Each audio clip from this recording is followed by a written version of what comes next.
What up? It's your boy Geronimo, and we're back again with another video. First things first, before we get into the Xbox Developer Direct 2025, I just want to give a shout out to you all, and I greatly appreciate the support you've been given with some of the videos I've got uploaded for you all. I am noticing, though, that a good portion of you guys are not subscribed, so if you're really rocking with your boy, and you're really enjoying the content, highly recommend that you give a like, comment, and of course subscribe to help the channel grow. We're definitely looking to hit 500 subscribers this year. But that's enough of the talk about the channel. Let's get right into it. So today we had the Xbox Developer Direct 2025, or at least today, the 23rd, that this video got recorded. And it was actually a banger, I'd say. I'd say they've kind of nailed this format that they've been working on the past few years. And it's really been a good showing of quality over quantity can sometimes just win the day.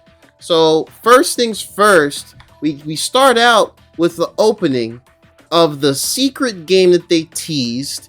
And it's Team Ninja with PlatinumGames. They're making Ninja Gaiden 4 out of nowhere. Now, Ninja Gaiden is a bit of a blind spot for me as far as just action games in general, but it looks really dope, man. It looks like they brought back Ryu Hayabusa, the main protagonist, and we have a new character whose playstyle is a bit different than Ryu's, or at least it's a little different. He has a slightly different weapon. He has a really long, like, red samurai sword, and I'm really liking the flair. You know, we got the stylish, fast-paced character action that, you know, PlatinumGames is definitely known for. We have our signature wall runs from Ninja Gaiden overall, and it looks like it reminds me a little bit of Metal Gear Rising: Revengeance, if you all remember that game from the 360 PS3 days.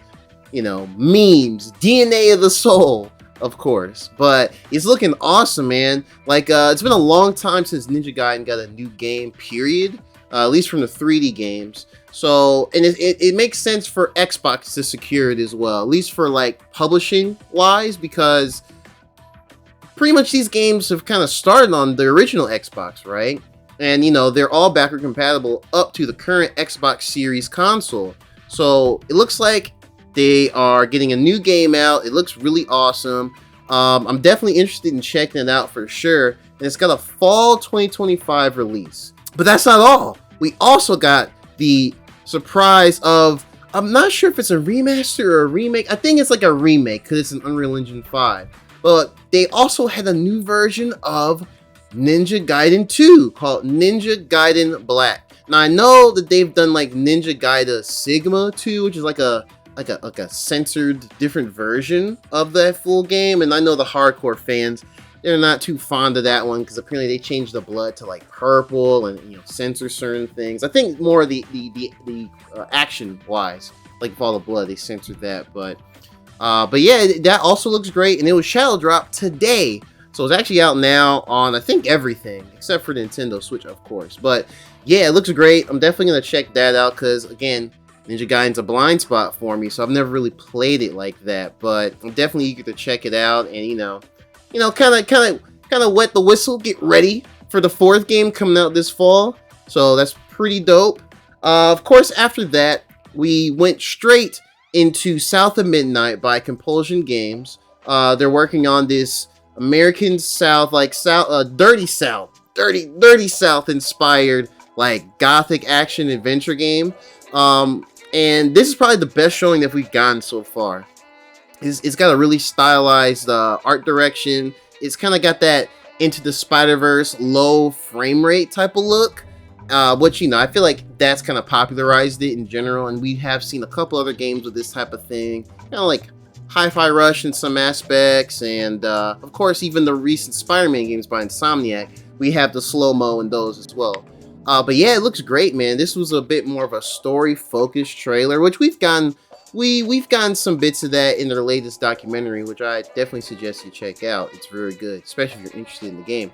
But yeah, and yeah, it's going more into Hazel, the main character, and how she, as they call it, a weaver, is able to, you know, interact with these folklore spirits of, like, based on real, like, southeast like Louisiana folklore of like mythical creatures and stuff. So it's looking really good, man. It looks like we have a better showing of the combat as well. Looks like we can interweave some of those Weaver magic attacks in between our typical stuff. It's not looking super in-depth like a Ninja Gaiden, ironically, coming after it, but I think it's got a great story to tell, and I'm there day one. So I'm there day one. We're gonna get some content on the channel of that for sure. So look out for that as we get to it, and that should be coming out April 8th. April 8th, which is very soon. I did not think it was coming out that soon. I thought it was gonna be like May or June or like early summer in general. But after that, we got to see a new trailer for Clair Obscur Expedition 33. Finally got the name right, by the way. I've been kind of forgetting the expedition part off and on recently, but it's that game that we kind of got a glimpse of last year. I can't remember, was it Summer Games Fest or Gamescom? No, I think it was Summer Games Fest last year. And basically, it's got a bunch of like ex Ubisoft developers. It's based in France, which makes perfect sense, and it's pretty much like a love letter to the traditional JRPG, but with more modern sensibilities and flair. And it looks great, man. It looks fantastic. Again, this is not really an Xbox exclusive or anything like that. It's by a separate studio. I think their name is Sandfall Interactive. But yeah, it's looking phenomenal. We even got to see a bit more of like interacting with some other NPCs or just going through the world proper. They even showed an overworld map, like those old school PS1 JRPGs where your character kind of is like big and they walk over like a miniaturized version of the full world map. So that's really charming. I really like seeing that. But that's also coming out April 24th. So they're beating us up with these April releases, which is crazy. Where's the time go? But fortunately, these will all be on Game Pass. So you got a Game Pass, you got it. And then last but certainly not least, we ended the show with Doom: The Dark Ages. We finally got another look at it. This new Doom looks crazy. So Doom 2016. Which, of course, if you're a longtime viewer of the channel, you know I've had a few videos on the channel of Doom 2016 on Nintendo Switch. I played that back then, loved it back then. That one is more about running and gunning, rip and tear, you know, using your super shotgun. Once you get your the demons into the glory kill state, you just go and bash them and beat them behind. And Doom Eternal was a bit more vertical, had more platforming with it, and had an additional layer to the combat, like the flamethrower, hook shots, things of that nature. This one, though, it looks like it's taking a slightly different approach. It's not like veering too far off Doom, modern Doom, but they said in the actual developer direct that they kind of looked back at the original Doom games, like Doom 1 and 2, and they're kind of going more for like that wider, open-ended, kind of left-right strafing while shooting type of style, which is pretty cool because, you know, id Software has done a bit of some re-releases of Doom 1 and 2, and they have full online and everything, so I've been dabbling with that off and on. That's been pretty cool. I'm no Doom expert like that or any means, but I appreciate Doom now in the recent years, and it's been more popular again for the modern ones. But yeah, this one's got it all, man. It's got your crazy chainsaw shield. You have like 3 different melee attacks to bash the demons. It looks like they've changed the glory kills as well. It looks like it's kind of more like you just kind of bash them over and over with the melee weapon, like maces and morning stars and things like that. And then you can get your glory kill off. And also you have like some more, it seems to be more of a story focus too. They don't really have the multiplayer anymore. I know Doom 2016 had more of a traditional arena shooter type of vibe. I dabbled with that a little bit several years ago. And then Doom Eternal has like a kind of an asymmetrical multiplayer mode. I don't really know too much about it or however many people played it, but it looks like they ditched multiplayer altogether to go all in on a really engaging Doom single player game. And not only can you just run and gun in that type of medieval fashion, but you can also get into like the giant mech and like punch giant demons. I don't know what's going on with this story, but it's getting crazy. It's getting crazy. But it looks great, man. It really looks great. It looks like they've been cooking real hard over there.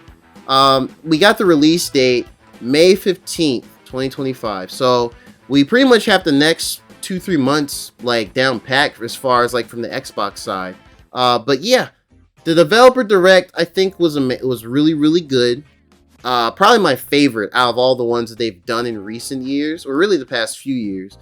Just because I was already interested in all the games that they said were gonna be here, like South of Midnight, Clair, Obscur, Expedition 33, and Doom: The Dark Ages. But the return of Ninja Gaiden is really just the icing on the cake, which is amazing. So I know the Ninja Gaiden fans are, you know, over the moon for sure.